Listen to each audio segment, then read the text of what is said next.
the J.D. Rucker Show. For those who are catching it, know that I am actually still live on the Wendy Bell radio program. And I will be doing the last segment simulcast between the two. We're going to be live on the J.D. Rucker Show, which we will raid from the Wendy Bell radio program at the end of at its conclusion, but it's going to be one long string for me. So I'm just going to stay right here. So if you're watching on the J.D. Rucker Show, welcome. If you're still watching on the Wendy Bell radio program, stay tuned. We got one more action-packed segment, hopefully with very little spitting. I've been trying to not spit. Been drinking a lot, though. I've actually made it through 3 of my 4 cups. I'll have 1 cup left for the next 2 hours. Thankfully, it's full, but I do have I don't have a backup. Crap. I might have to text people. Bring me coffee, bring me water, bring me something. I can't breathe. That would suck. Are you really checking your text messages?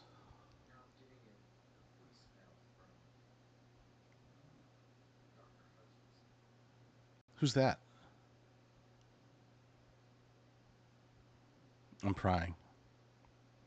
I shouldn't pry. So we raised money for our arch girl, Lindsay. This cat has to have surgery. So we sell coffee. We have our own coffee, and all the proceeds go to a charity or something that we want to do. So we were going to do that, and then everybody here started donating and raised over $3,000 That's awesome. for this cat. So what we're it wasn't Mike who called me.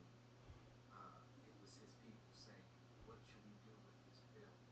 Mike and I have talked, and I said, "Just give it to me."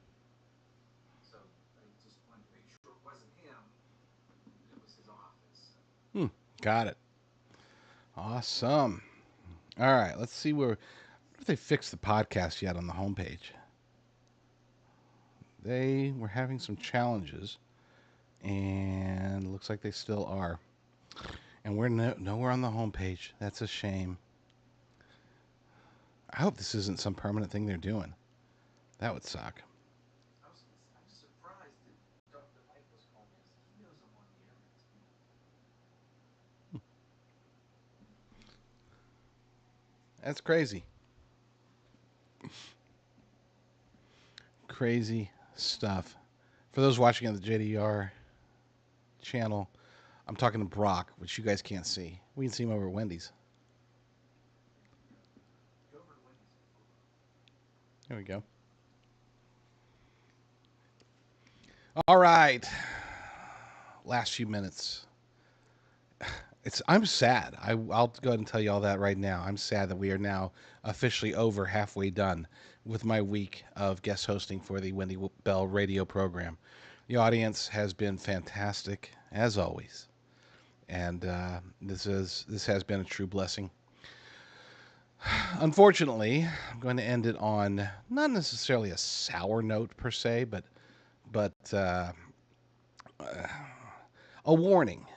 A warning because it seems as if outside of AOC, nobody is getting any traction amongst the Democrats, which is why even though Gavin Newsom has been neutered in many ways by his own stupidities, his own inaction, he's going to have 2 years to try to make up for it. And because he's not going to be in office during those 2 years, I would argue that he still is the front runner. Maybe not statistically today, but between now and 2028, he will be the front runner for the Democrat nomination.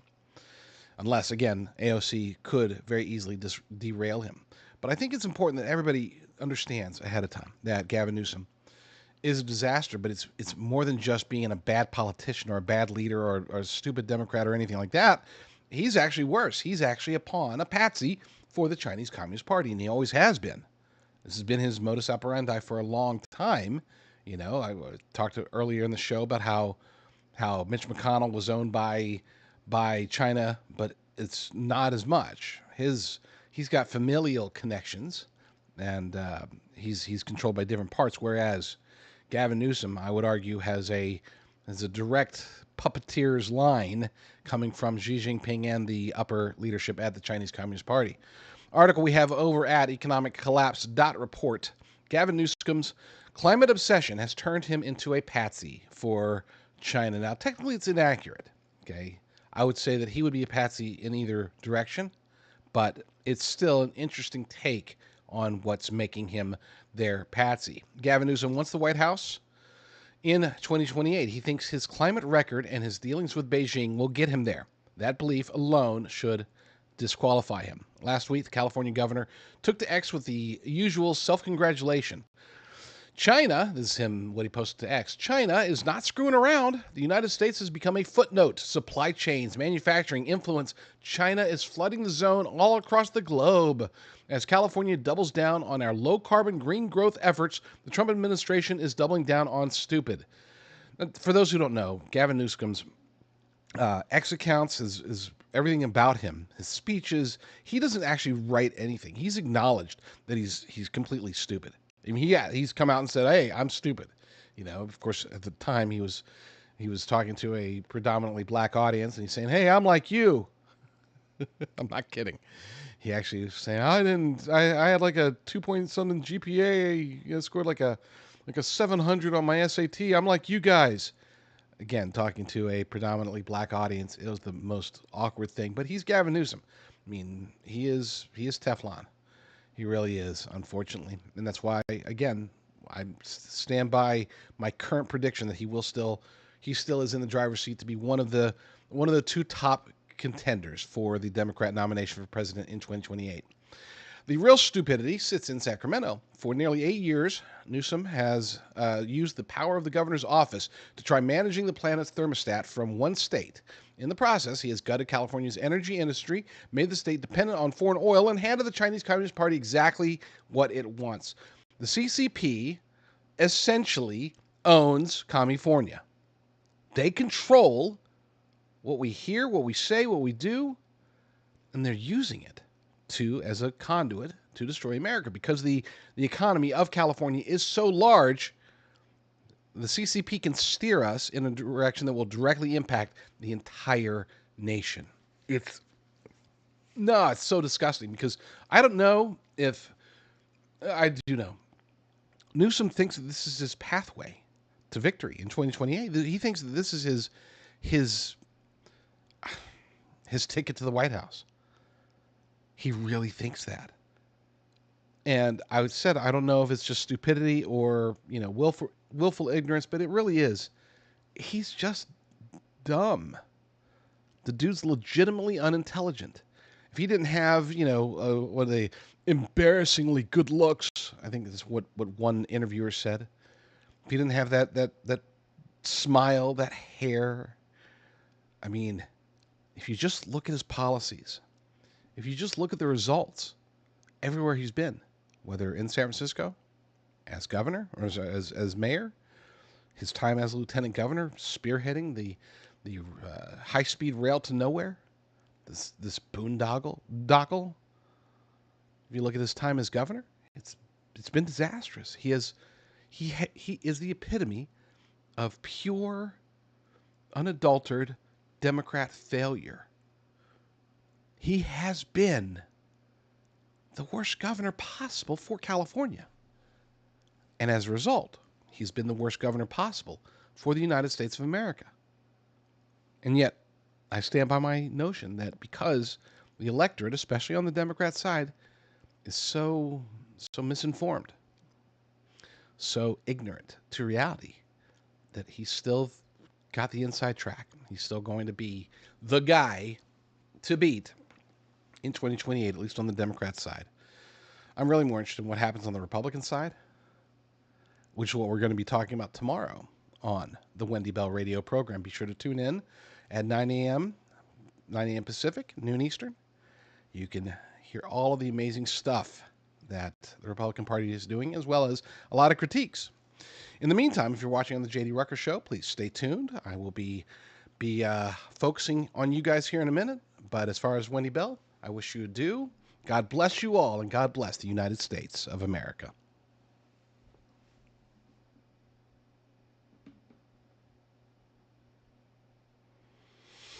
All right.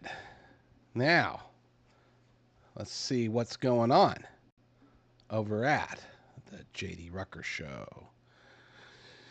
Thank you all for being patient this week, for actually, like hanging out with me. Some of you have been hanging out with me for 4, 5, 6 hours a day. It's crazy. I know I missed, by the way, and I apologize up front. I missed the, I missed the, what's it called? The Patriot TV again this morning. I tried. I really did try. It's hard because for those who don't know, overnight I do the news aggregator, and that's why one of the reasons I do the naps is because I have I do my show during the day, and then I have a nap right after the show, and then after the nap I do my things that I have to do with my websites, and then I go straight into taking over the news aggregator, and I do that until about 7 or 8 a.m. And then I go do the shows. This is why people ask, why don't you just sleep for 8 hours a day? There's not a period of I couldn't. Not the way things are situated right now. Lord willing, that will change at some point in the future, but as of right now, it's still kind of crazy. So let's start off though. Got to get into the JD Rucker Show mode. Let's start off with the opening.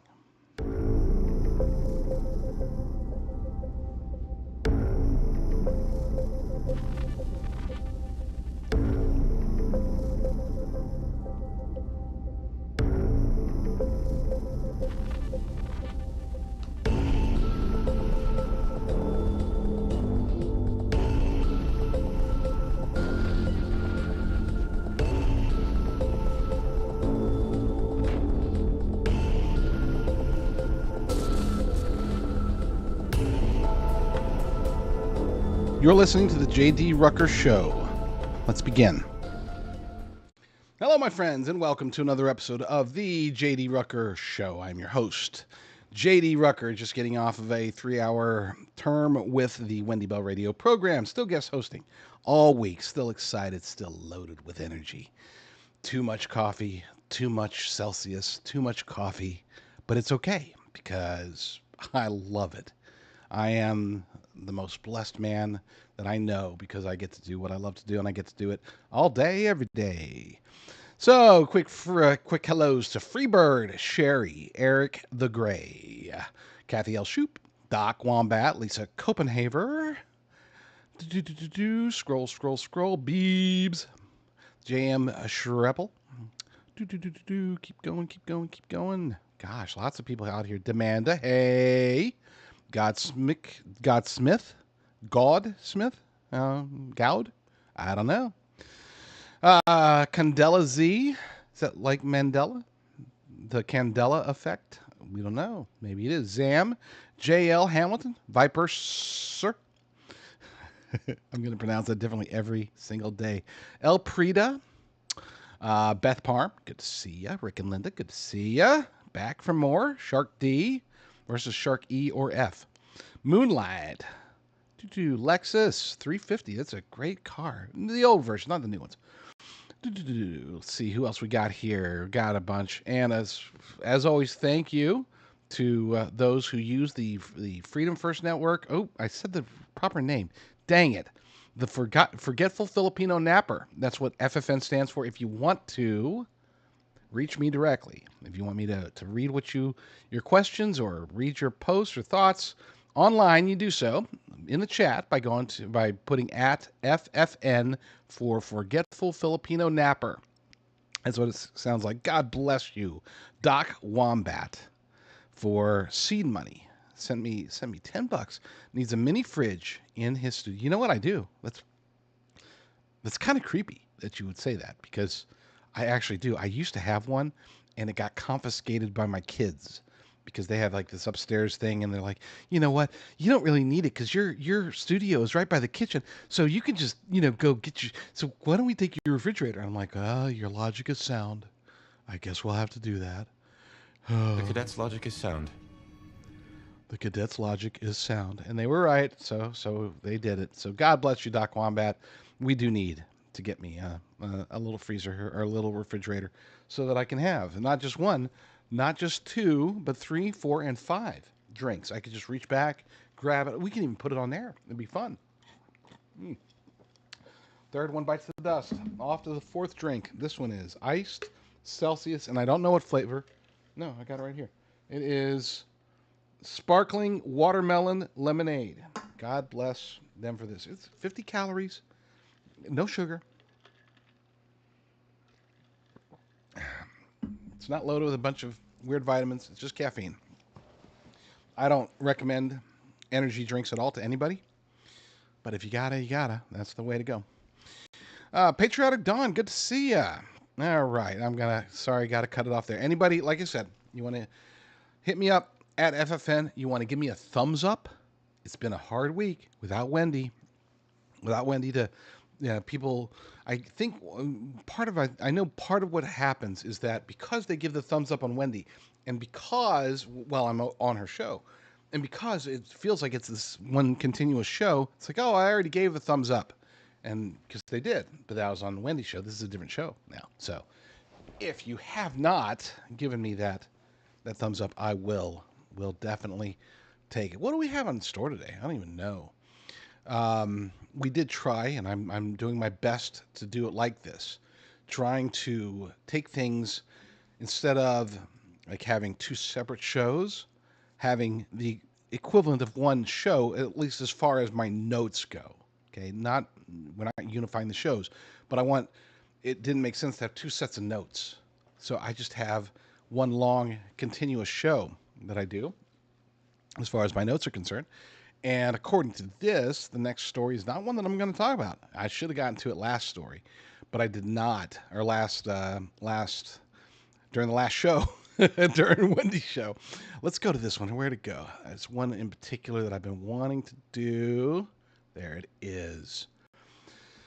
And it's funny because I talked about this one during Wendy's show yesterday. I said, tomorrow we'll be talking about artificial intelligence. But I had forgotten that I wasn't planning on talking about artificial intelligence during Wendy's show. I was planning on talking about it during my show. And here we are. You can find this article over at basedunderground.substack.com. You don't even need the Substack. I have it situated to where basedunderground.com goes to basedunderground.substack.com. So you don't have to remember the whole thing. The machines are coaching us straight into servitude. That's the concept. And the reality is that, I said this before, I'll say it again. My fear is not that we're going to have AI go berserk, go crazy. And I know I've played some videos pertaining to AI doing just that. But let's assume that, for now, stipulate that we don't get that far. That they, whoever it is, they are able to maintain a degree of control. That AI develops in a way that they're anticipating, not in a conspiratorial or a negative way, but let's say AI does exactly what it's supposed to do. In that scenario, we're still screwed. I know it sounds weird, but it's true. And I'll explain why.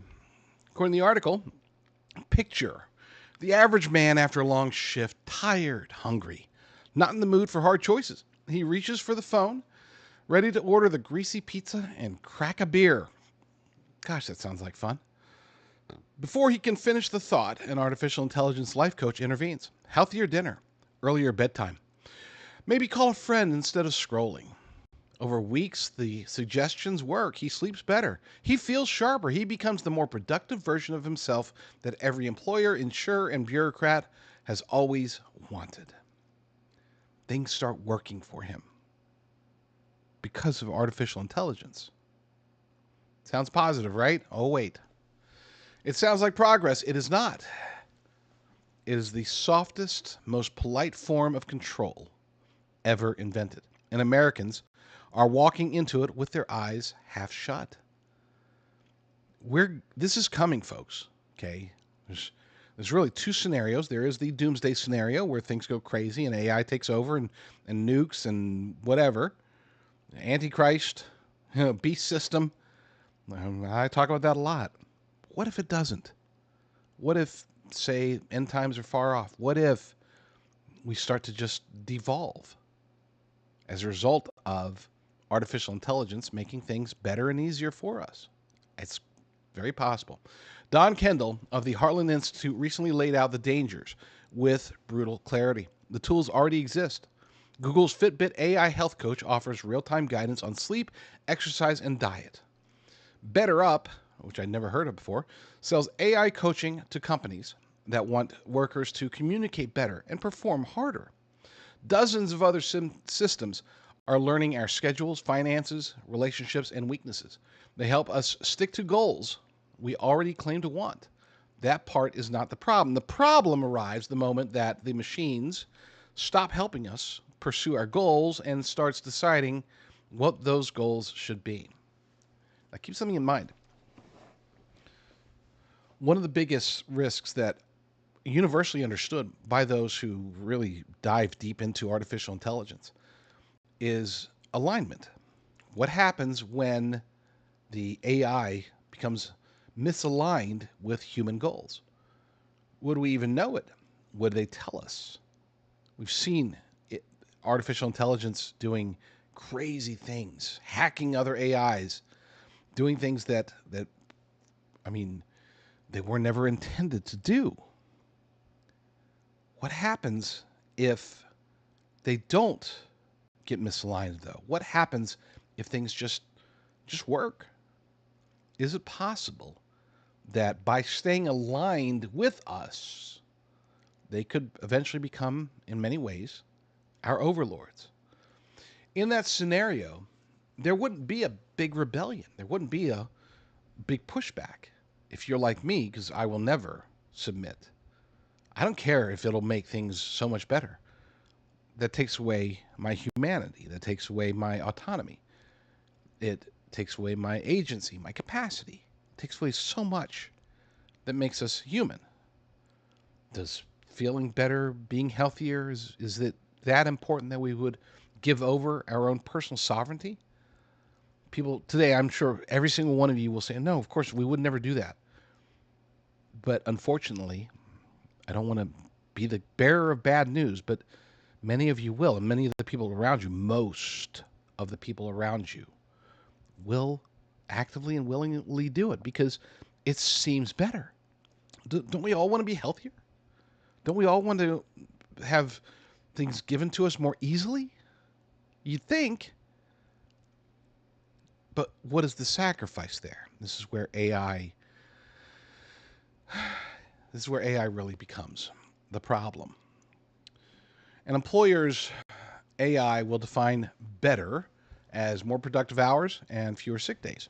An insurance company's AI will define it as lower medical claims and lower risks. A tech platform will define it as more time spent inside its ecosystem. A government will define it as behavior that is predictable, manageable, and quiet. Each one claims it is only helping. Each one is rewriting the meaning of a good life according to its own interests. And this is where the misalignment really comes in. It's not that the AI was misaligned. The AI is doing exactly what it's supposed to do. But the people behind it, they have their own intentions. They have their own ambitions. They have their own goals. And we are just puppets, fodder, fuel for them to achieve those goals. Who does the AI really work for? That is the question almost no one in Silicon Valley or Washington once answered out loud. The man talking to the coach thinks it is his personal advisor. The system may be optimized for the corporation that pays for it or the regulator that certifies it.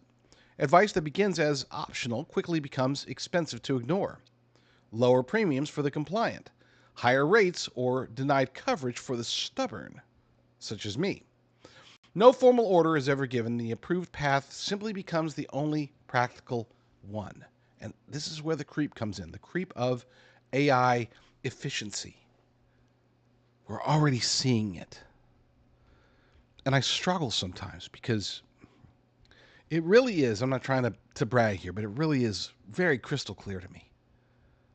And I have a very hard time expressing it to people because so much of it sounds like it would be good. So much of it sounds like, man, that would be almost ideal. Wouldn't it be great? You look at, just as an example, imagine if all cars on the road today were autonomous. In that scenario, I don't think anybody would say, oh, well, the wrecks are down, crashes are down 94%. Let's go back. Let's go back to non self driving cars. Nobody would say that. Not even those who are skeptical of self driving cars. But I still would not want it. I know that sounds crazy. And if you're somebody who's ever been in an accident, a severe accident, or maybe even lost a loved one, you might think to yourself, yeah, wouldn't that be great? Wouldn't that be great if we didn't have to drive? If we could just be driven everywhere? If everybody was a safe driver because everybody was not a driver, they were a passenger in their own vehicles? If AI was driving everything, keeping everybody safe, wouldn't that be great? I'm telling you this because the allure is there. It sounds like it would make sense. And this happens across the board. This will happen across the board with every aspect of life. If, and again, for those who didn't catch it in the beginning, this is assuming that there are no massive ups or downs. And I'm saying that from a biblical perspective. The massive downs, of course, if AI goes rogue, AI goes and starts killing people, AI takes over, AI starts nuking us, AI crashes, AI gets hacked, China wins. There's 5,000 scenarios in which that could be very bad for at least America, if not the human race, as it pertains to AI. But what if none of that happens?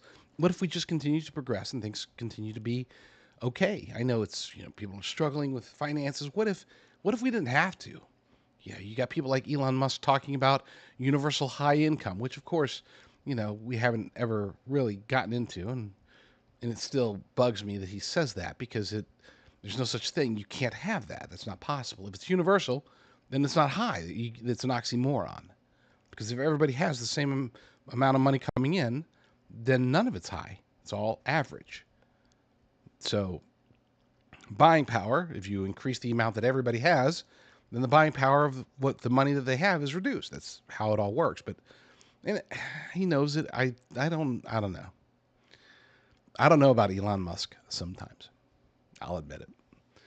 Sometimes it's like, man, this guy's great. Sometimes like, dude, what the hell are you thinking? And what are you saying? What are you doing? Weirdo? Anyway, back to the article.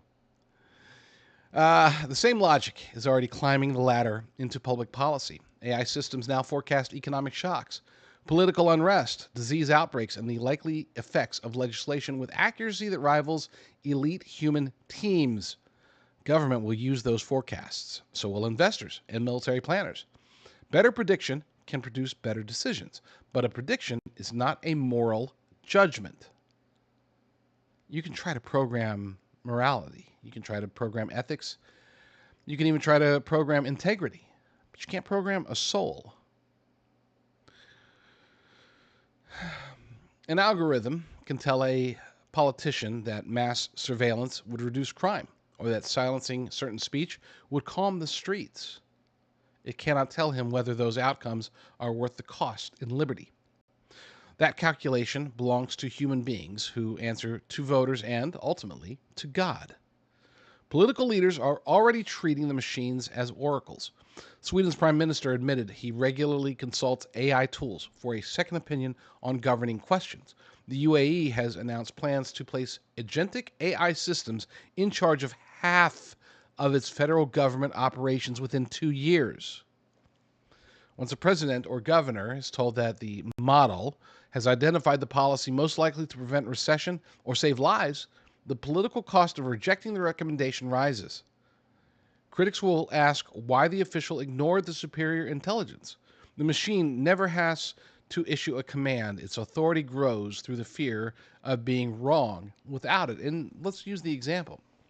Back to the cars. Let's say, you know what, 98% of cars are autonomous because most people just embrace it and they have this initiative and they get rid of all the cars that aren't self-driving. but you get an exception. You're one of the people that say, you know what, I'm going to drive my own car. I'm not going to be driven around. Well, what happens if you get in a wreck or somebody else gets into a wreck as a result of your actions? They're going to ask, why are you driving when you could just have the AI drive for you? You could have an automated vehicle, self-driving car that will do exactly what you're doing, but with reduced risk. Why are you putting people's lives in danger? Why are you putting your own life in danger? Are you stupid? Are you evil? If you don't think that you can avoid the pressure, just assume, don't assume, contemplate how you would go against this system. And here's the thing, I'm talking to all of you right now as if, we're all like-minded. I dread that future. I dread the AI future. I use AI every day, and I dread the advanced AI future. I don't want to see it. I don't want my kids to see it. I can, again, because I do understand this progression very clearly, it concerns me. I do believe that it is the basis for the beast system of the book of Revelation. With that said, if that is the case, then in many ways I would welcome it. But I would also know that unfortunately that means that we will be going through some pretty hard times here in the very near future. But I know that a lot of you, as I'm describing, for example, autonomous vehicles that have a super low rate of collisions and wrecks. You might be one of those people. You probably are, as a matter of fact, who's sitting there thinking it wouldn't be so bad. Because that's how they're going to get us. They're not going to get us by demanding or mandating AI. It's not going to be like a COVID jab. It's going to be something where it makes practical sense in almost every situation. Because here's the thing. It is true that AI is going to be able to, it already does do a whole lot of things better than humans, but it will very soon get to the point to where it can do almost everything better than we can. It can make better health decisions. It can make better entertainment decisions. Listen, I gotta make a confession here. I did use AI to find shows. I said, these are the shows that I like. This has been a while. I wouldn't do it today. I don't tell AI anything about myself today. But back then, ignorant me, I plugged in all the shows that I ever liked. And these said, give me some recommendations. And it gave me some. It's like, oh, I saw that one, hated it. Okay. It takes all this into account. And it was able to come up with shows, a few of them that I'd never heard of before. And turns out that so far, it hasn't steered me wrong. Take that to anything of importance, and you'll soon realize that, yeah, it really is better. And that's the danger. That's the concern. I haven't handled this topic very often, as much as I would like to, because my biggest concern is that by telling the truth about AI, I'm not going to convince people to avoid it. I'm going to convince people to embrace it. And I don't want that. But I'm not going to lie to you and say, oh, AI is going to, make you sick. That's not true. Oh, AI is going to lead you astray. Eventually that'll be true. But at least in the interim, it's not. And that's the trap. That's the concern. I've always said, my fear is not that AI will break and go rogue. My fear is that AI will work exactly as it's supposed to. And then we will become dependent without even noticing. We will become enslaved willingly. Not through chains, but through necessity. We are already building, growing a generation that won't be able to tie their own shoes without AI's help. And I don't know how to stop it.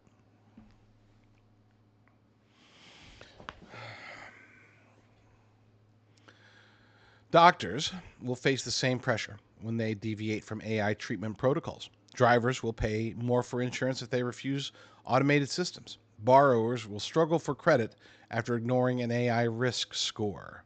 The formal decision remains human. The practical range of acceptable choices shrinks until the human becomes a rubber stamp.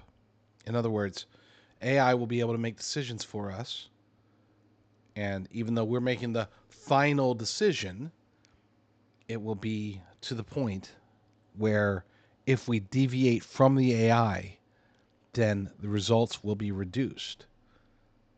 So people will just stop deviating from what the AI is suggesting. And when I say people, I'm not just talking about you and me. I'm talking about congressmen, presidents, doctors, engineers, everybody.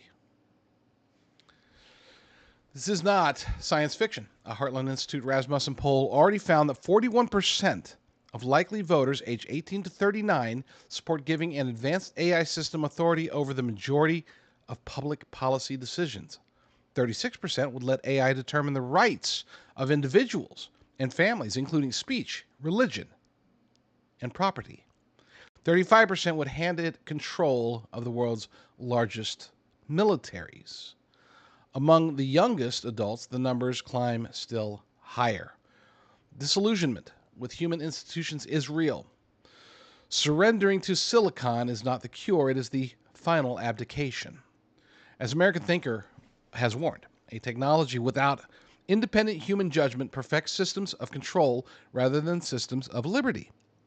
AI does not grasp meaning, conscience, or the moral weight of a choice. It calculates. When a society begins outsourcing judgment itself, it slowly forgets how to exercise it. It's going to creep up on us, in other words. One day, in the not too distant future, we're going to be faced with the choice between letting AI make pretty much all of our decisions for us or continuing to make our own decisions. And the unfortunate reality is that society will believe that the former is the right choice. It's kind of ironic because it will be AI that helps us to decide as a society. AI will help us to decide that AI is the best at deciding. It's not circular reasoning, it's really begging the question, but in a way that is almost impossible. It's a loop that we can't get ourselves out of. And it's going to be harder than you think to say no. It's going to be harder than you think to decline. Not just because of how society will judge you, but because of how you will judge yourself. It is appealing. It really is. And it's going to become far more appealing in the years or even months ahead. The models are getting smarter. The race, the arms race for AI, it's not just happening between the United States and China. It's also happening between various companies within those two countries, as well as anybody else that we don't know about. They're fighting for it. They want to get to full-blown, marketable, launchable AGI. And once they have AGI, once you have recursive development, ASI is not far away. Artificial superintelligence, which would be artificial intelligence that is smarter than the capacity of human knowledge. How could we say no to its advice on anything? And I know, again, I know that I will still say no. And I know many of you will still say no. But we will be in the minority. And we saw how shunned we were for not getting the jab. How shunned do you think we will be when 99% of the population believes that AI can do everything better than we can? Scripture is not silent on this. Joshua stood before Israel and declared, "And if it seems evil unto you to serve the Lord, choose you this day whom you will serve." In the long run, the real casualty casualty to all this will be the faith. It's not just going to be, oh, our autonomy, our freedoms, our liberty. Those are important. I don't want to downplay that. But that's not the end goal of these advances in artificial intelligence. No, the end goal is to, again, not necessarily even pull us away from God as much as replace God. The call to choose is not a suggestion. It is the mark of creatures made in the image of a free God. We were given dominion, not designed to be managed by code. Handing the power of final decision to systems built by corporations and states is not efficiency. It is rebellion against the order of creation itself. AI can show us the road ahead more clearly. That is a genuine gift. Human beings must remain free to choose which road to take, even when the machine insists another path would be more efficient, more healthy, or more profitable for someone else. Transparency about who designed the system and whose interests it serves is non-negotiable. The right to reject the advice without punishment must be protected. Officials must never be allowed to hide behind the claim that the computer recommended it. Everybody has to be held accountable, even when AI is the one making the decision, especially when AI is the one making the decision. The quiet surrender of human agency does not arrive with jackboots. It arrives with helpful suggestions, lower premiums, and the promise of an easier life. Refuse the deal. The machine is not your friend. It is learning how to rule over you.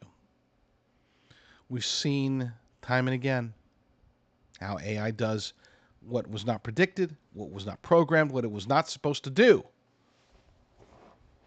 So we need to wake up. We need to wake up to the reality that today it can be a very valid tool.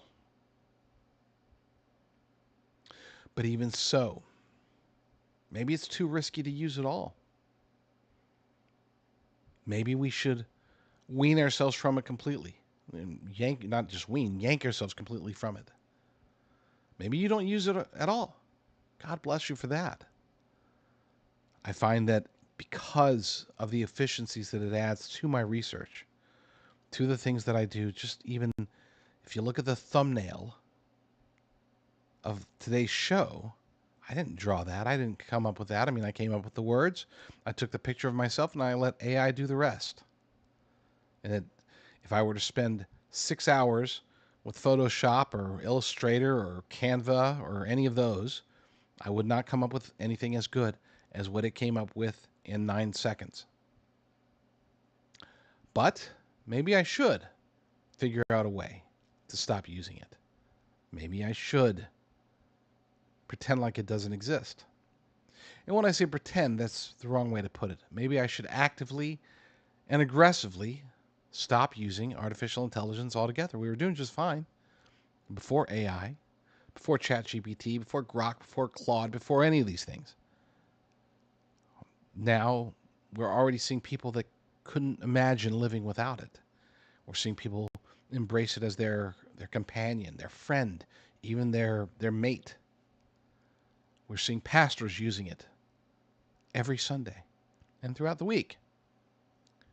We're hearing about doctors who are consulting with AI. Very rapidly, we are getting lost as a society. I don't want to face those repercussions. But here we are. And I feel like a hypocrite because I already know I'm going to have a nice AI-generated thumbnail tomorrow as well. Redush asks or says in the chat, we need to establish clear protocols that protect our sovereignty. If not, AI will be another form of communism. It will be our leader from behind, so to speak. It'll be the tyrant that doesn't necessarily mandate, but you're a fool not to use it. That's the essence of all of this. And it's very concerning because I don't know what the answer is. Like I said, I'm the hypocrite. I'm going to warn you about AI and I'm going to keep using it. I think, oh, I can stop any time. I don't need it. It just makes things easier. Now, granted, I can assure you with a nearly 100% certainty, we'll say 99.99% certainty, that if I had the money,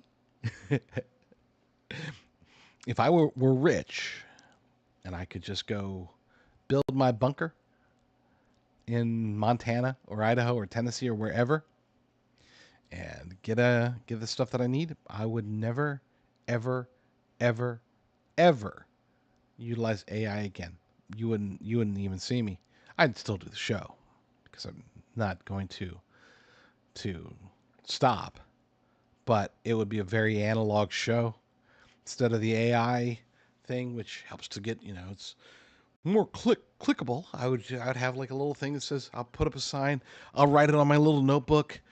It just says JD Rucker Show, and I'll sign it up. All right, now let's go.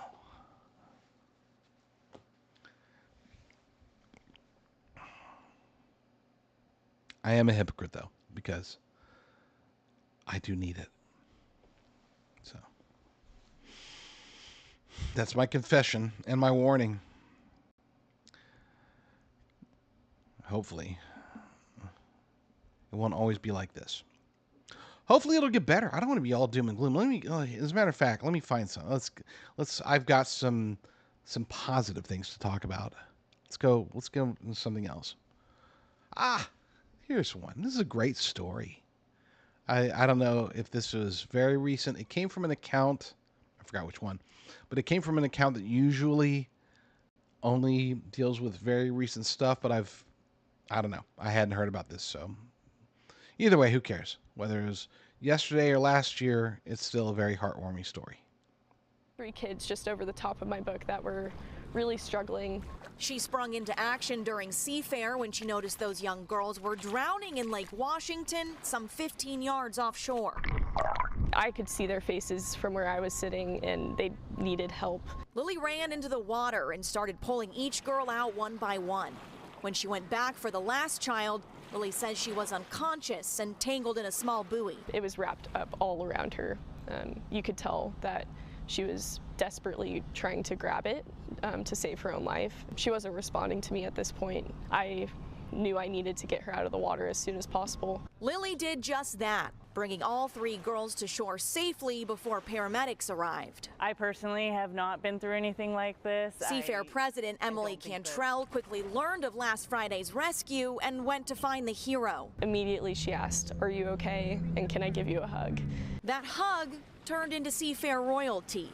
We knighted her as Lady Guardian of Lake Washington, and she immediately had admirals coming up to her and some of our distinguished military there. It was incredible having her at the right place at the right time. What she did was extraordinary. But to Lily, a college water polo player, swim lesson coach, and trained lifeguard, her instinct to help came naturally. To save 3 people, I didn't think twice about myself. I'm just glad everyone's. And you can thank God for that. And what are the chances of, as three kids are drowning, that a swim coach happens to be right there? Praise God. Praise God for that. One more fun one, because I need I'll admit, when I talk about the AI future, I can talk about the Democratic Socialists of America all day, every day. I could talk about Islam all day, every day. But the threat that I see with AI itself, it's one that I feel almost impotent because I can't fight it. I can't stop AI. I can't inform enough people. And it's not a question of reach. If I had, if I was on Fox News every night talking about AI, it wouldn't be enough. There's nothing that we can do as individuals or even as a group to stop it, because the forces arrayed against us that are advancing AI, promoting it, it's gargantuan. I would argue that it's probably almost certainly demonic, powers and principalities type stuff. And how do we contend against that except through prayer? It's all we've got.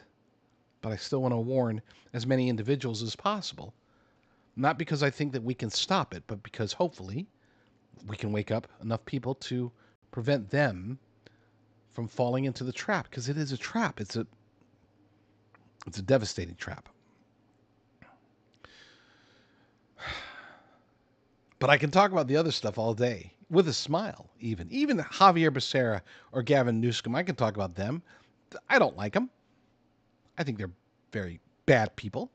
I think they affect me directly as a stuck in California guy. But every time I see any opposition to them, it makes me smile. This one made me smile.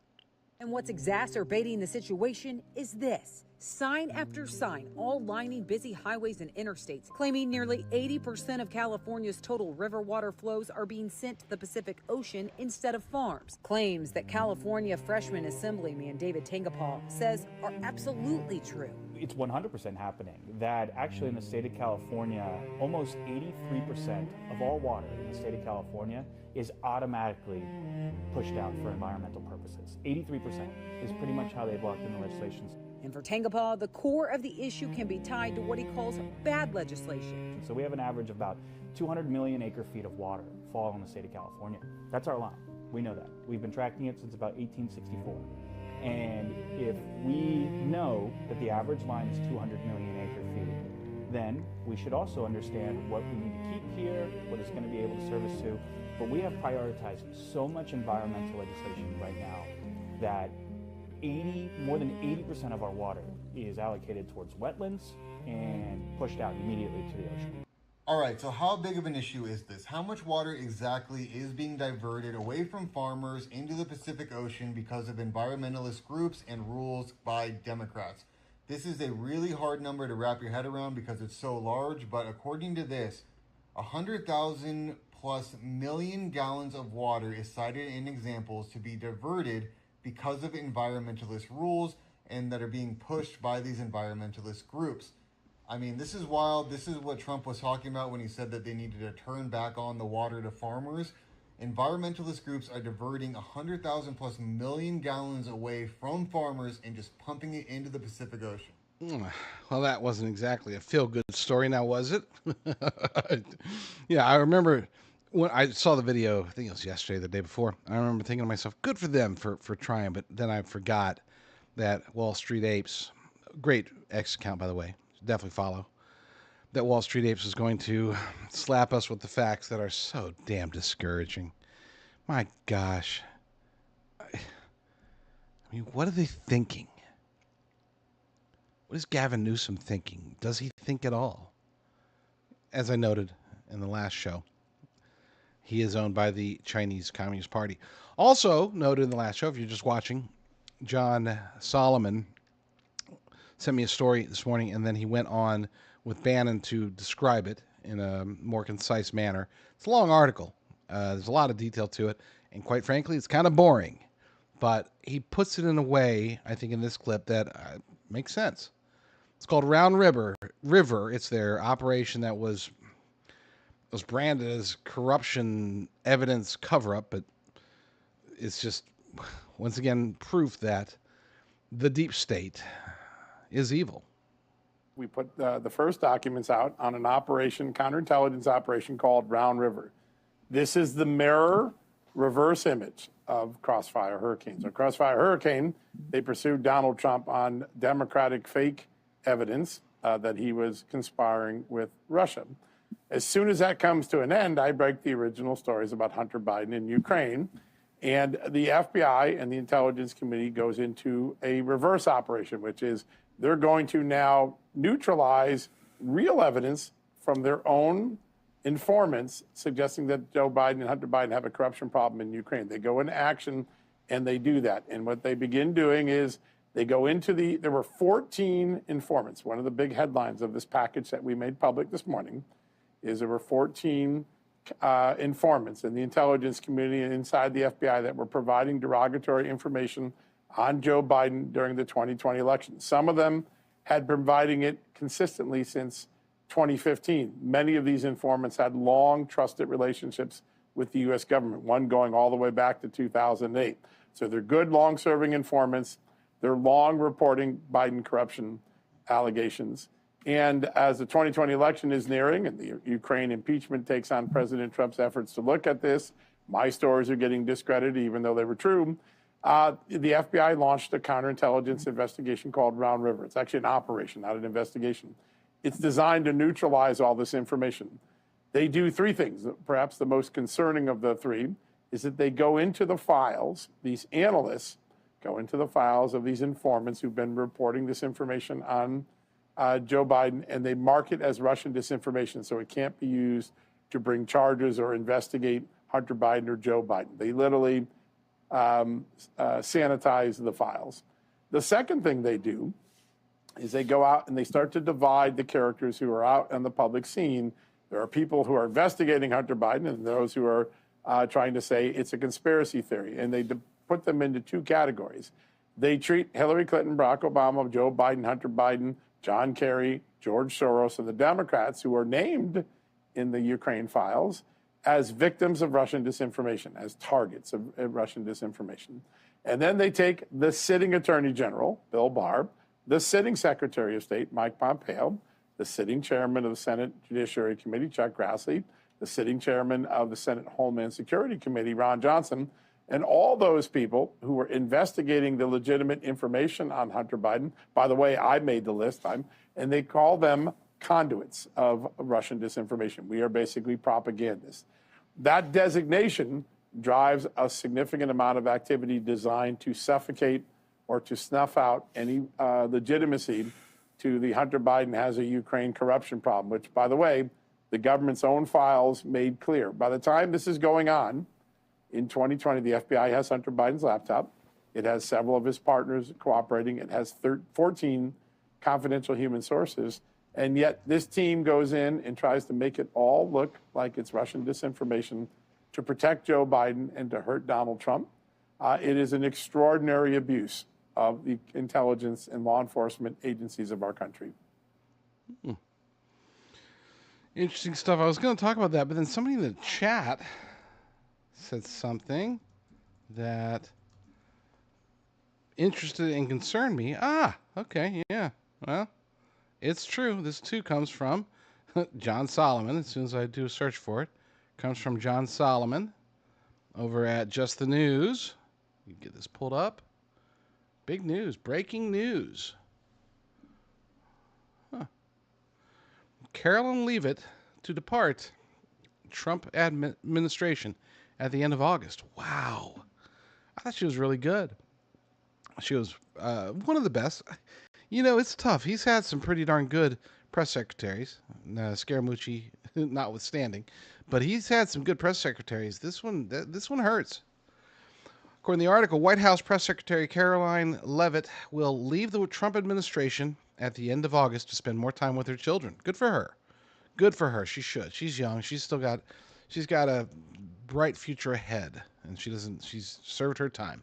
Our wonderful White House Press Secretary and one of my most trusted aides, Caroline Leavitt, will be departing her role at the end of the month so she can spend more time with her beautiful young children and family, a decision I totally understand and respect. That, according to President Trump on Truth Social. Caroline will now be one of my top outside advisors and an influential voice within the Republican Party as we work to defy history and conclusively win the midterm elections. Caroline has been a real leader in the White House and has done a phenomenal job fighting for justice, liberty, and freedom since 2018, including our historic re-election campaign of 2024, which she was very much engaged in. Caroline has been one of the best White House press secretaries in the history of the office. Thank you, Caroline, for a job well done.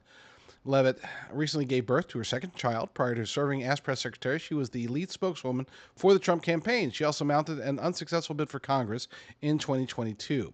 While she was on maternity leave, several major Trump officials, including Vice President J.D. Vance and Secretary of State Marco Rubio, took turns filling in. I'll tell you who I wanted to see in that role was Scott Jennings. I had really wanted to see and I know it's different because he's on CNN. I know that his role at CNN, he's there to own the libs. He gets the best ratings for the failing network. So, but that sucks. That Caroline's, and I should say it sucks. I'm very happy for her. She's young. Her husband's not young, so maybe she needs to spend time with him too. But she's young. She's got a brand new infant, plus a previous child. What she was like during the campaign, she was like 9 months pregnant, getting on planes. You know, I mean, she's a trooper. She really does fight for the White House, and she does a very good job at it. Now, who's going to replace her? I'd like to see Scott Jennings. I think he would be fantastic at it. I think that he does know how to handle the press very well. I know he has ambitions directly in politics, not on in an administration, but as a legislator in Kentucky. But I don't know. I'd like to see him do it. Maybe it's the exposure that he needs to achieve his other goals. Any others? Let me hop in the chat. Oops, I lost the chat. Where'd the chat go? Thank you. Jeez, I really did lose the chat. Hold on. I want to get Charles' opinion on this. Let's see. Stormy Knight says Caroline has been the best ever. She's been very good. I don't know best ever. It's hard to. I mean, it's all subjective, you know. Let's see. She'll be missed. Demanda says. Who else is there? Like I said, I like Scott Jennings. I think he'd be great. What about Wendy Bell? Huh? Wendy Bell for press secretary? I'm not saying. I'm just saying.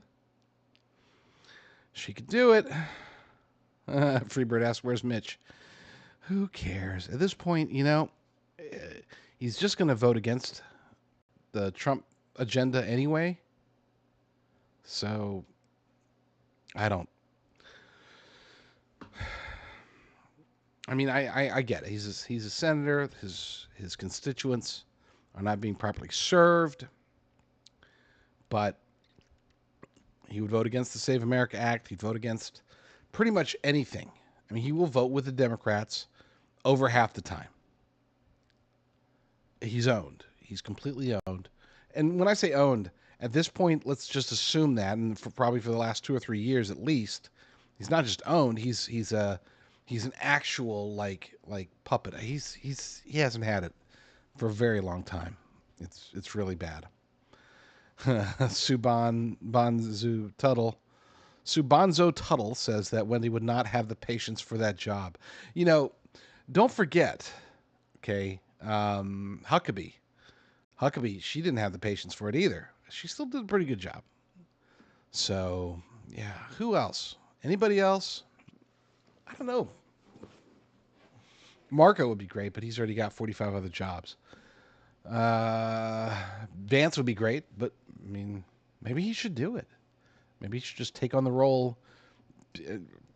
I mean, what else does the vice president do? He's got teams that can go fight fraud, which is that's the task force he's on now. His Iran deal didn't work, so maybe I don't know. Who knows? But yes, thank you. I forgot who put it up there, but thank you for that breaking news. That sucks. That sucks hard. I'm gonna have to send that over to the team real quick. Stand by. I got to send this over to the news aggregator team so they can get it up and running. Let's see. Big if you need. There we go. All right. Breaking news. Let me see. I don't want to do here. Okay. Here's one kind of good news. Not really good news. Just positive history. This is something that was dropped by the State Department yesterday, I believe. It was either yesterday or today. Dropped by the State Department and very informative. So I'm going to play this so that I can go get me another cup of coffee. It's 1823. The map of the Americas is being redrawn. Spain has spent centuries amassing a new world empire stretching from Patagonia to California. Now their grip was slipping fast. One by one, Spain's colonies are declaring independence. And back in Europe, the old empires are not taking it well. They're asking themselves, what's to stop us from taking it all back? The United States had come into being mere decades ago in the Revolution. Then we fought Britain again in the War of 1812. America was concerned of the involvement of foreign empires in the New World. Now, America sensed an opportunity to establish a new order. Britain, focused on protecting its trade with the emerging nation, proposed a joint declaration with the United States to deter intervention. But Secretary of State John Quincy Adams, suspicious of British motives, convinced President James Monroe to act independently. Monroe then declared a decree to Congress, among the boldest diplomatic statements in American history. The American continents, by the free and independent condition which they have assumed and maintained, are henceforth not to be considered as subjects for future colonization by any European powers.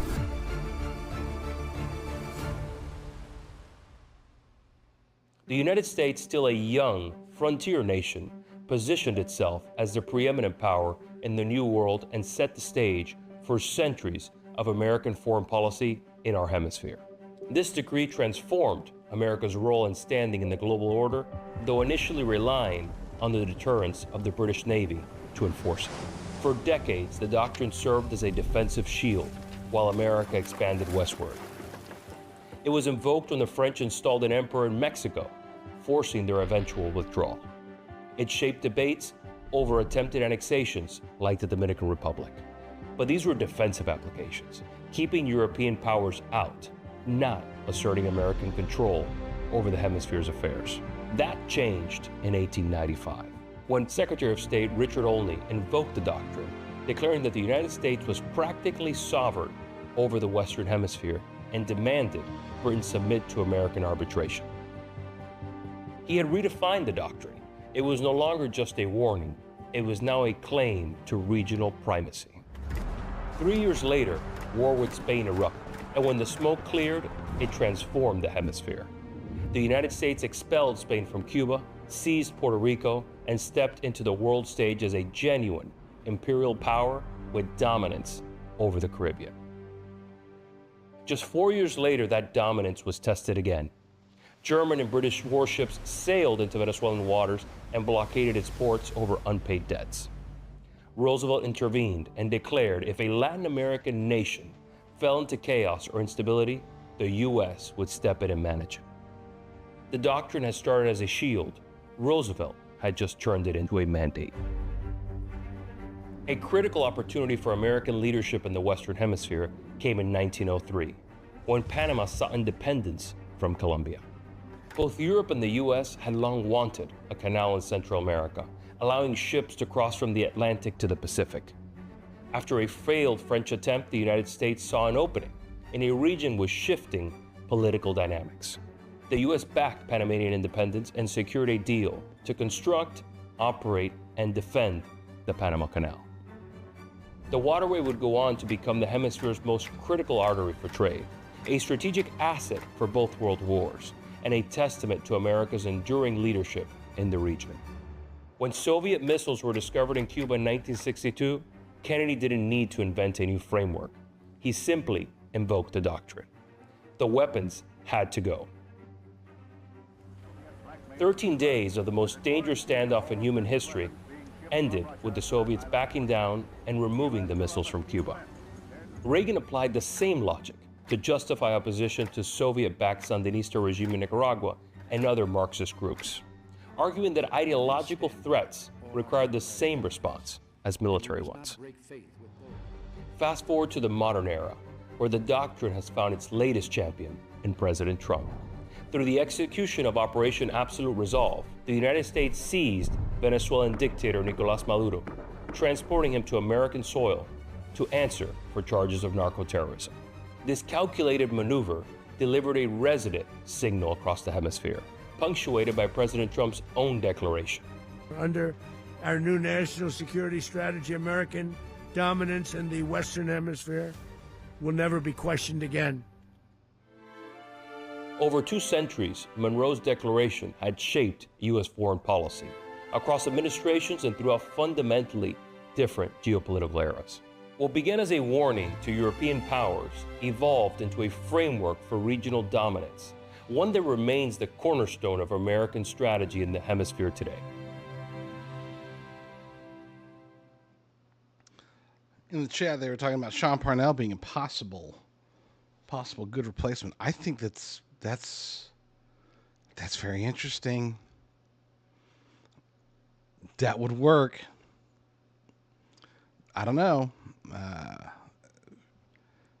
but it would work. I think that's something to consider. Who's some of the other recommendations for potential press secretary? Brian Dean Wright. I can see it.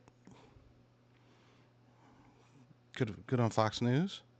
Let's see, who else? Anybody else? Any other suggestions? I don't see any others. Who knows? Either way, yeah. Monroe Doctrine, good stuff there. At this point, yeah, I'll go ahead and admit it up front. I'm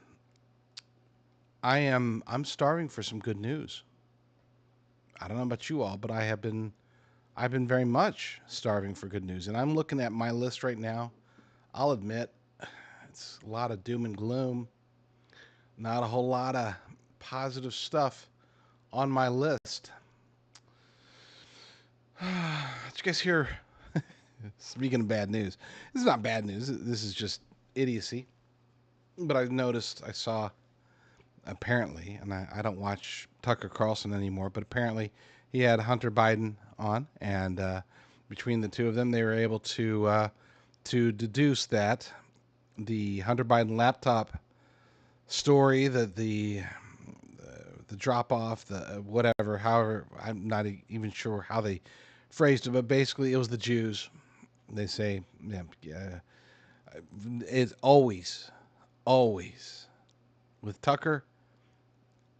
I've never seen a journalist so obsessed about one topic, and for him to bring on Hunter Biden, I'm not saying, to be clear, I am definitely not against bringing on the opposition, talking to quote unquote bad guys. I'll talk to Democrats. I'll talk to anybody. I'll debate anybody on any topic.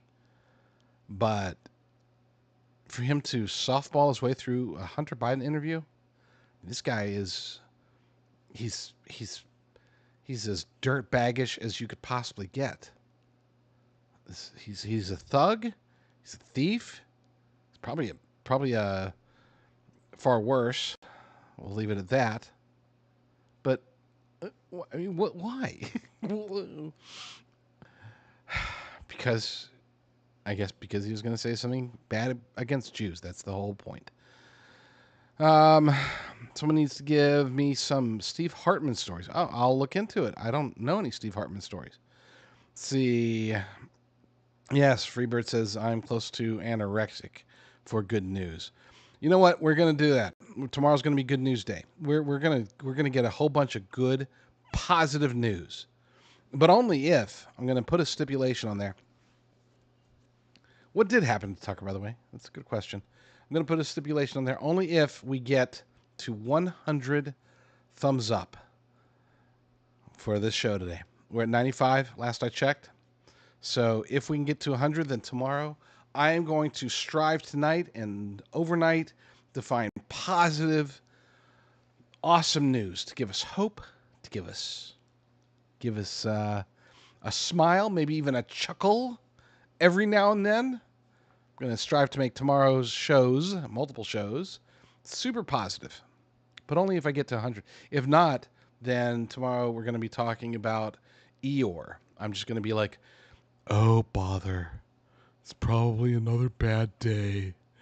More bad stuff happening. It's all bad. I wouldn't do that to you all.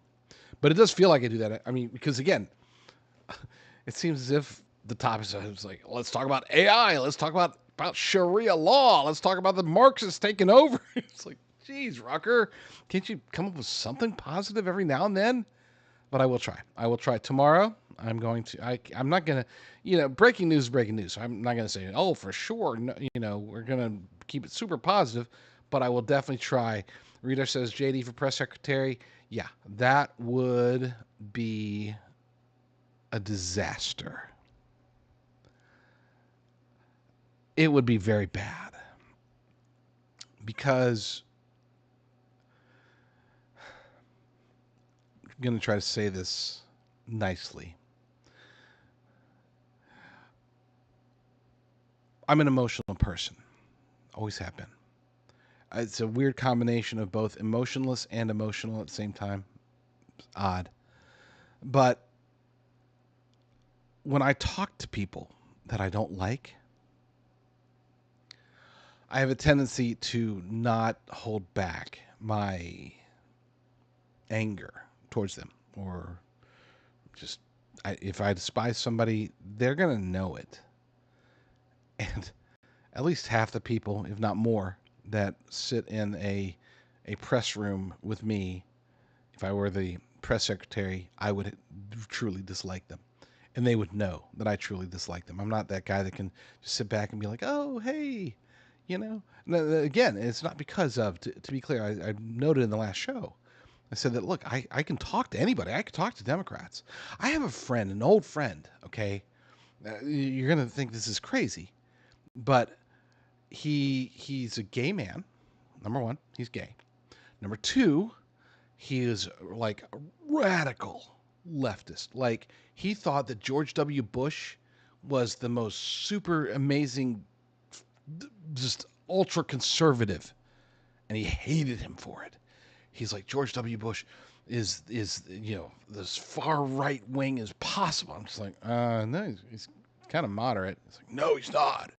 And this guy was just, atheist. He had totally opposite of me, and we were great friends. We talked a lot.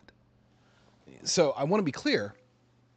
Now I think he hates me. He actually has been oddly stalking me and sending me things on Instagram of all places, which I never go to. But every time I check, it's like, oh, you got messages, and it's always from John. It's like, what is John saying? And it's like, whoa, that's weird.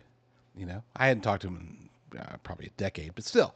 Point is that now he's stalking me because now I'm doing conservative media, and it's like, he knew I was a conservative before, but I guess because now I'm doing the media aspect of it, he decided to hate on me. I had an old best friend from high school, but still, who he absolutely total Trump derangement syndrome.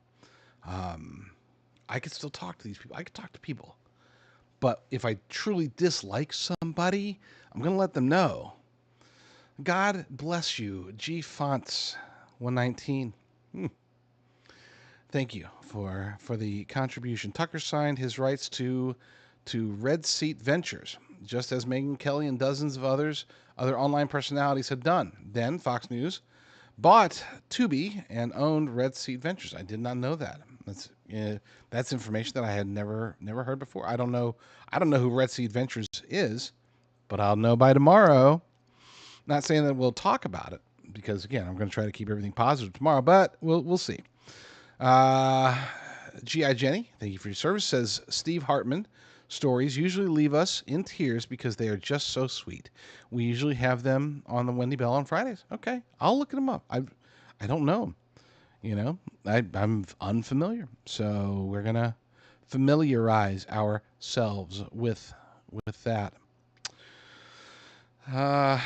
Eric Gray says, where I live, we still have old school Southern Democrats all over the place. For the most part, they are fine people. Exactly. It's not about politics. When I say that I would have a hard time in the press room, it's because I know these people are deceptive.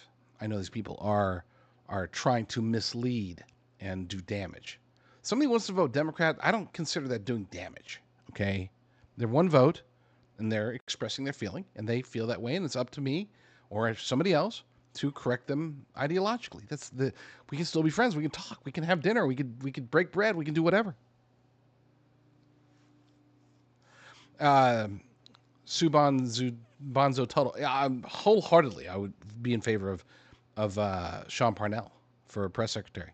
I think he'd be a fine job. He's extremely eloquent. I'm sure most of you have heard him before on guest hosting for Wendy Bell. Of course, Brock worked with him for a long time.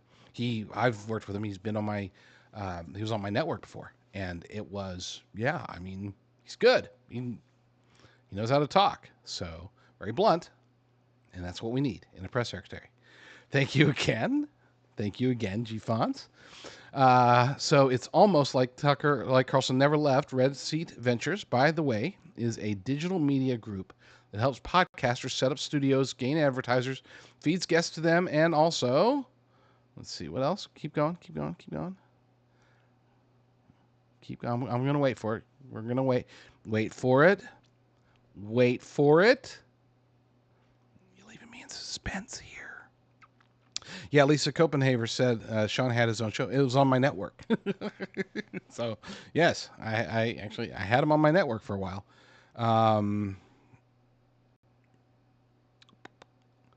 Way back when. You're leaving me in suspense, G Fonts. Come on. What else? Feeds guests to them, and also. All right, while we wait for that final response, let's see. Let's go with this one. Okay, this is a good one. So what I'm about to play for you, for those who don't know, what's the name? Oh gosh, I forgot the guy's name.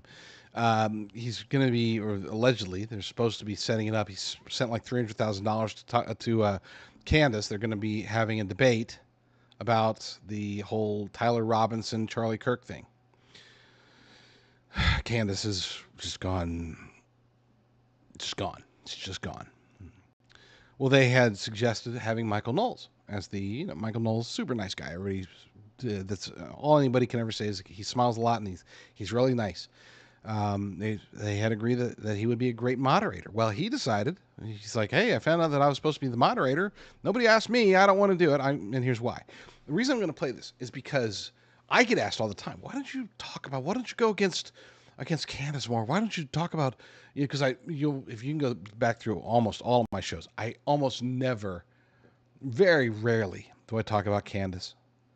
And I don't talk about Charlie Kirk anymore. I haven't for since shortly after he was assassinated. I never talk about Tyler Robinson. It's not that I don't think these issues are important. It's because I'm not going to get involved in that. It's become a genre. It has become a genre. It's like conspiracy theory / true crime / and even opposing it, even speaking out against it, is a genre in and of itself. It's unfortunately, and I'm not trying to lambast anybody that does it. I'm just saying that I'm not going to do it because it's clickbait. Okay, people feel strongly one way or the other about Candace, and I'm not going to latch. It's not important enough. Okay, now, I'm not saying Charlie Kirk wasn't important. I'm saying that this whole I don't want to think about it or talk about them and the Tyler Robinson trial. He's going to get convicted. Okay, I mean, so there's not much to talk about. There's nothing that needs to be discussed outside of being within Candace's world, which I don't want to be. Well, here's Michael Knowles, and before we get to that, continuing, thank you again, G Fonts. He said, I'm going to start back up from the top. So it's almost like Carlson never left. Red Seat Ventures, by the way, is a digital media group that helps podcasters set up studios, gain advertisers, feeds guests to them, and also schedules them on specific times and on platforms to reach the targeted demographic audiences per their guest and topics of each interview. Awesome. Yeah. So, but I assume that based on the names that you give me, that they do so in their controlled opposition. There's got to be something bad about them, something worse than what you're describing. And not that what you're describing is bad, but the people that you're describing being beneficiaries of it, obviously not good. With that said, I'm going to play Michael Knowles' thing. Yeah, I'm going to play it. I hope it's not too long. I don't recall how long it is. I'm going to play Michael Knowles' response, his reaction to being asked to moderate the debate. And the reason being is because I feel 100%, 98% of what he says, I agree with. So, and I feel the same way as far as why I don't talk about it nearly as much, even though it is technically an important topic. As I mentioned on the last show, I woke up Friday morning to the news that I had been invited to moderate a debate on the murder of my friend Charlie Kirk between Andrew Wilson and Candace Owens. Andrew had suggested me as moderator, and Candace accepted, and then they started arranging the details of the debate. There was just one person they forgot to ask. From what I've gathered, the debate apparently involves big money, hundreds of thousands of dollars raised as prize money or something. I'm actually not totally sure what the purpose of the money is. I think I'm even being offered a cut. In any case, after giving it serious consideration over the weekend, I will be declining the invitation. The whole internet seems to think this debate will be must-see content, and I'm sure it will be. I bet it'll get zillions of views. That is, in fact, why I'm declining. I'm gratified that the debaters think I have the right temperament to moderate. I try to be judicious, not get too emotional, not call people names, and so on. But in many ways, I'm probably the single worst person to moderate this debate, because for 10 or 11 months now, I have been very possibly the only person on the internet who has consistently maintained that our friend's murder should not be used for podcast content. On the debate matter itself, I've said many times I think the evidence is pretty clear that Tyler Robinson murdered Charlie. But that fact alone would not preclude me from moderating. Everyone has opinions, doesn't mean you can't be fair. The bigger issue is that even if I didn't think Tyler Robinson murdered Charlie, I am certainly convinced that the guilt for Charlie's murder should be adjudicated with gravity and sobriety in a court of law, rather than in an Ouroboros of endless, not to mention lucrative podcasts. The only silver lining in the storm cloud of Charlie's murder was the brief unity it brought to the right. You might recall it was very brief. The right came together as leftists at every level of politics revealed their rot and cruelty by justifying and celebrating Charlie's murder, in some cases before his body was even cold. Soon after, however, a cottage industry sprung up of Charlie murder content. Candace, of course, launched her series on the subject, which I've said many times from the beginning I thought was wrong and I wish she wouldn't do it. But it got lots of views. People found it very interesting. Then all sorts of other podcasters started doing their own shows, full-length shows, weeks of shows, months of shows, about how much they hated Candace's shows about Charlie's murder. And those podcasts got lots of views too. The other group of podcasters' justification was that they wanted to debunk Candace's theories, to get people to stop watching her shows. Many of them, I suspect, had very good intentions. But I said at the time that I thought it was a bad idea, that it would be counterproductive, that we should state our opinions, of course, tell the truth as we see it, but that to obsess over every theory and speculation and provocation not only would not work, but in fact would do more harm than good to everyone and everything other than the view counts and bottom lines of the various podcasters. I predicted that this issue would only be resolved in a court of law, that opinions would only be changed by the prosecution and the defense, the sort of thing we began to see in the pretrial hearing last month, that all the rest of it was noise at best, and at worst, a very dark form of entertainment. Basically, everyone ignored my opinion, and many people harshly criticized me for suggesting it. But here we are, 11 months later, and despite innumerable podcasts on the subject, the matter has not been resolved.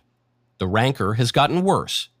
The appetite for the Charlie murder industry is higher than ever. So, this debate will be the Super Bowl of Charlie murder content. Millions of people will watch it, lots of money will be made, lots of opinions will be put forward. And I strongly suspect that this too will fail to put the matter to rest. Lots of very fine people, people I quite like and admire, friends of mine, think this debate is a good idea. I am in the distinct minority of people who have consistently held that all of this chatter is not doing any good whatsoever. Everyone else, on all sides of the subject, seems to think that we're just one podcast away from settling it. So because of that, I'm sure Andrew and Candace will have no trouble finding a suitable moderator, probably several, who holds a different view of the genre than I do. However, since I was briefly roped into all of this, I would like to make a couple of proposals before I end my involuntary involvement. First, I understand there's a lot of money on the line in this debate. I don't know the exact number or even how it's supposed to be distributed. If it's a split among the debaters and the moderator, or if it's a prize for the winner, or if there will even be a declared winner. I don't know. What I propose, though, is that every penny of the prize money, as well as the video monetization revenue from however many platforms this is streamed on and restreamed on, probably hundreds of them, goes to Charlie's kids. I would suggest a college scholarship fund, but Charlie famously hated college, other than Hillsdale, maybe Liberty, a few others. But put it in a trust for that, something. Some way to avoid a circumstance in which anyone is profiting off our buddy's corpse. My second proposal is that everyone involved, the debaters, the moderator, the audience, everyone, agrees to keep the cameras rolling for as long as it takes to hash out all of the issues and opinions and intuitions and anything else that can possibly come to mind, and then to put an end to the Charlie murder industry, for the sake of Charlie's widow, Erica, for the sake of his kids, for the sake of his whole family, as well as for the sake of his political legacy, and not least for the sake of justice. Tyler Robinson's defense can make its case. The state can make its case. The rest of us can comment as hard facts come to light from the authorities and from the accused. Those are my suggestions, since I was sort of asked. I have no expectation that anyone will pay any more attention to those suggestions than they did to my similar recommendations many months ago.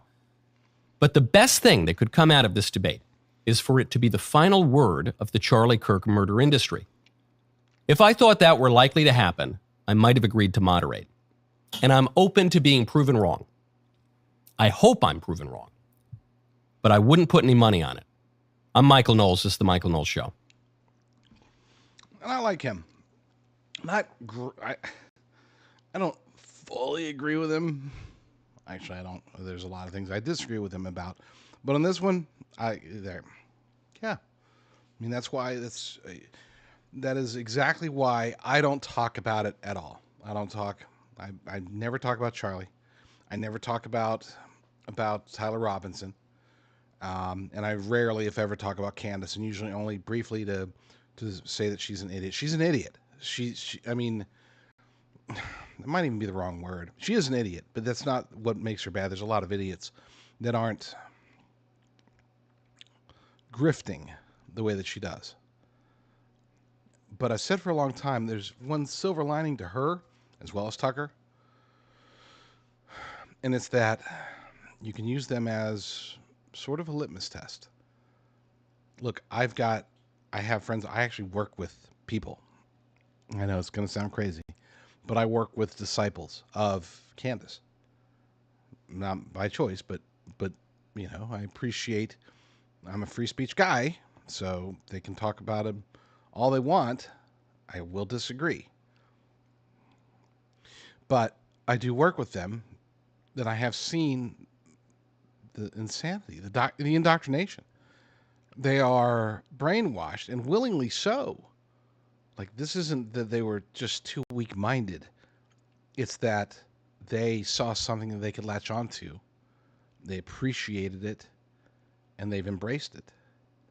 They have allowed themselves to be brainwashed to the point of, like, even there was an image that I think Candace or somebody with Candace dropped this image, and it was supposedly of the person who they allege is not Tyler Robinson.